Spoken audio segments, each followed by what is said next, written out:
ஒருத்தர் ஏதோ ஒரு கருத்த சொல்றாரு. அதுல ஏதோ ஒரு விஷயம் இருக்கிறதாவே வச்சுக்குவோம். ஆனாலும் எல்லோரும் அதை ஏற்றுக்கொண்டு தங்களுக்கு அதை சாதகமாக பயன்படுத்துவார்களா? அப்படின்னா சந்தேகம் தான்.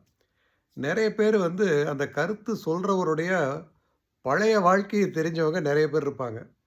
அவங்கலாம் என்ன சொல்லுவாங்க, "இதெல்லாம் இவன் சொல்ல வந்துட்டான் பாரு. இதெல்லாம் தான்டா நேரம்." அப்படிங்கிற மாதிரி அ இவரு இதெல்லாம் சொல்றதுக்கு இவனுக்கு என்ன அருகதை இருக்கிறது? என்பது போல பேசுவாங்க. இது வந்து இந்த சில சமயம் சொல்லுவாங்க, "ரிஷி மூலம், நதி மூலம் பார்க்கக்கூடாது" அப்படிம்பாங்க. அது மாரி சொல்லுபவர் யார் என்று ஆராய்வதை விட, சொல்லும் கருத்தில் ஏதாவது உண்மை இருந்தா எடுத்துக்கிட்டு உபயோகிப்பது என்பது ஒரு நல்ல வழக்கம். அப்படி இல்லாம சொல்பவனை கொச்சைப்படுத்துவது என்பது சிலருக்கு கைவந்த பழக்கம். இதுல எதுல நம்ம இருக்கணுங்கிறத நம்ம தான் முடிவு பண்ணணும்.